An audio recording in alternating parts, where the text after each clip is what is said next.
Can you win with this group? And when I say group, I mean Tatum and Brown being your 1-2 punch. We thought, like I said, before season that Malcolm Brogdon would have helped, but they still kind of banged up, man.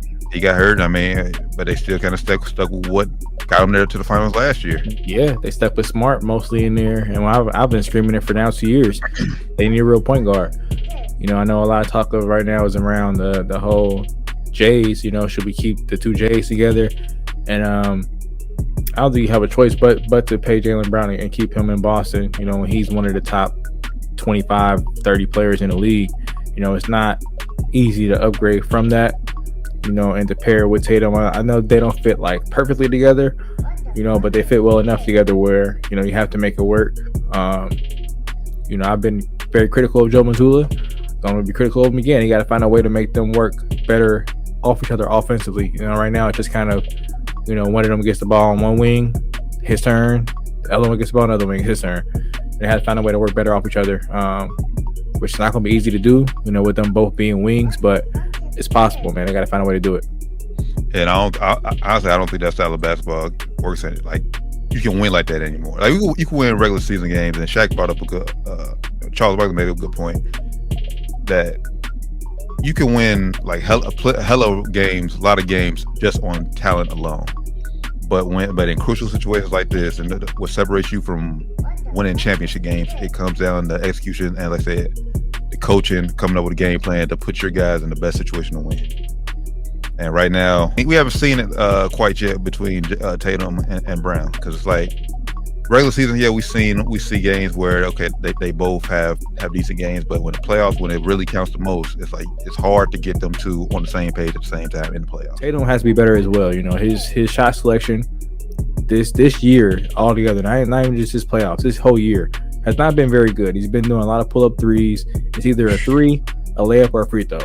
The mid-range game is basically non-existent for him right now. And they start crying for fouls all game. Marcus Smart, Jaylen Brown, Jason Tatum, Al Horford, all of them crying for fouls. It's a photo out there where like Caleb Martin's going for a jump shot, and you clearly see Marcus Smart pointing at the referee like mid jump shot, like not even contesting. Yeah, I think it all boils down to, of course, better coaching, but also getting a real point guard, someone that can get Tatum and Brown in their spots easier, and someone that can be a more of a floor general of a point guard. I'm not saying they should get rid of Smart, but they should definitely move him to a 6-man role, I think.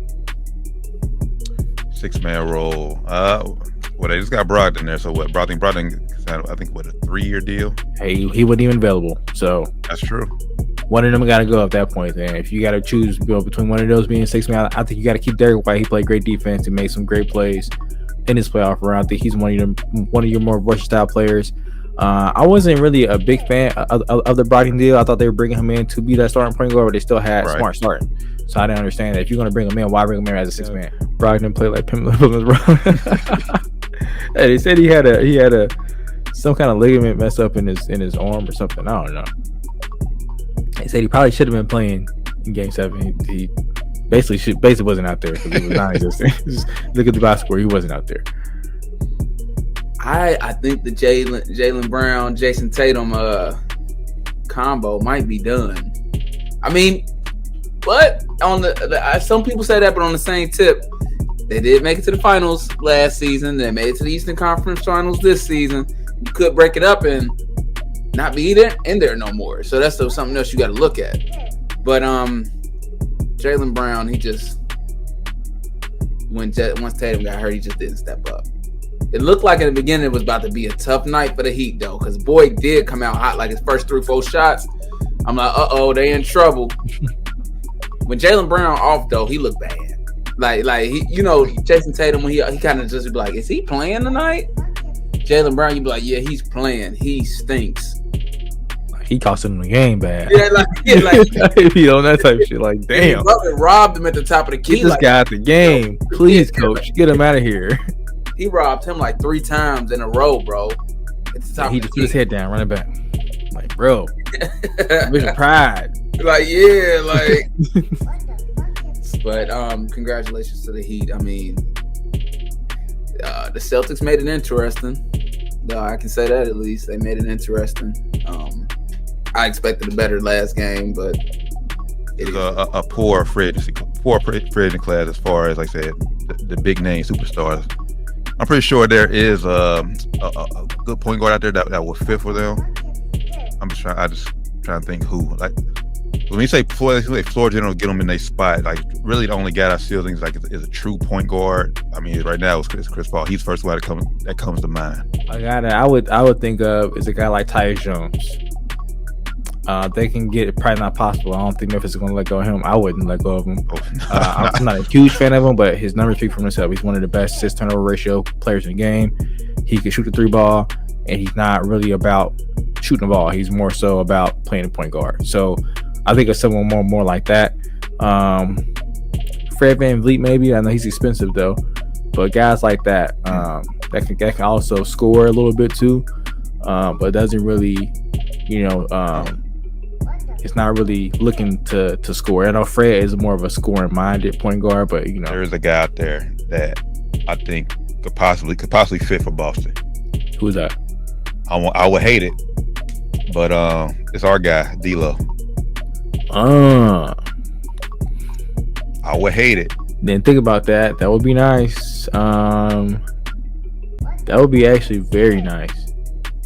Very nice, because like Boston doesn't really need, especially if they would keep Marcus Smart, they wouldn't really need him to be a hard-nosed defender. They have Jaylen Brown and Tatum. They don't need D'Lo to be a defender. They would be able to have a Robert Williams on the back end too. So that'd be a nice fit, man. Run the offense. He ain't cheap either. Oh no, he definitely ain't cheap. It have to be a sign and trade, and who we want back. You know what I'm saying? So at that point, it's like, would that even work out? Probably not. Unless he would go there as a free agent, which I know the money ain't gonna work out there either. I don't know, man. I think, like I said, they should definitely bring back Jaylen Brown, but they have like a 2-year window, because once he starts making that money, it's gonna be tough, man. Yeah, once that money kick in, I mean, and really, like I said, how do we even know that like Tatum even wants to be there? Because it all starts and ends with him, begins with him. So he got $318 million waiting for him next summer. So I think he's signing that deal as well. I think he'll be there. But Boston, they got a lot of decisions to make. I mean, hell, they're losing some of their coaches. Ime Udoka has came in and stole back his guys. Some of Boston's assistants is joining Ime down in Houston. It's a rough week, man. So yeah, Joe Mazzulla, man, he got some work to do. A rough week for the Boston Celtics, man. Yo, don't miss out on any more of this dope content. Make sure you subscribe and follow, like, share, save, all that good stuff, man. Peace.